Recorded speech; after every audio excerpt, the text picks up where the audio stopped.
ଚାଲ ଆଜି ମିକ୍ସ ଭାଜି ବନେଇବା। ମୁଁ କାଟିକି ରଖିଛି ଆଳୁ, ଶିମଲା ମିର୍ଚି, ପୋଟଳ, ବିନ୍ଛୁଇଁ, ଛୁଙ୍କ ମାରିବା ନାଗି ପିଆଜ କାଟିକି ରଖିଛି, କଞ୍ଚା ଲଙ୍କା, ଧନିଆ ପତ୍ର, ଟମାଟର ଆକୁ ସବୁ କାଟିକି ରଖିଛି। ଛୁଙ୍କ ତେଲ 2 ଚାମଚ ପକେଇଦେଲି, ଜିରା, ହଳଦୀ, ଲୁଣ ଆକୁ ସବୁ ପକେଇକି ପରିଦେଲି।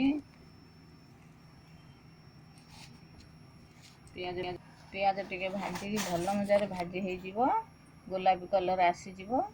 ତାପରେ କଞ୍ଚା ଲଙ୍କା ପକେଇଦେଲି। କଞ୍ଚା ଲଙ୍କା ତା ସାଙ୍ଗେ ଟିକେ ଭାଜି ହେଇଯିବ। ଭାଜି ହେଇଗଲେ ଭଲ ମଜା ଟିକେ କଞ୍ଚା ଲଙ୍କା, ତା ଦେହରେ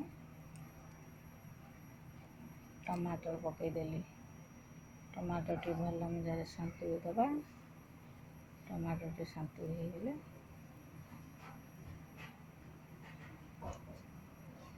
ହଳଦୀ, ଲୁଣ ପକେଇଦେବା। ପରିବା ପକେଇଦେବା।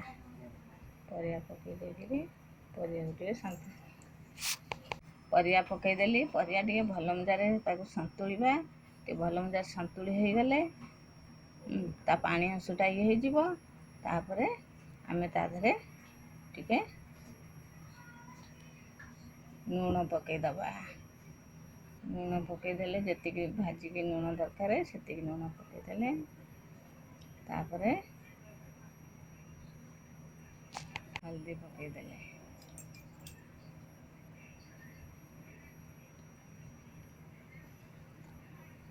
ହଳଦୀ ପକେଇକିରି ଟିକେ ଭଲ ମଜାରେ ତାକୁ ସନ୍ତୁଳି ଦେବା।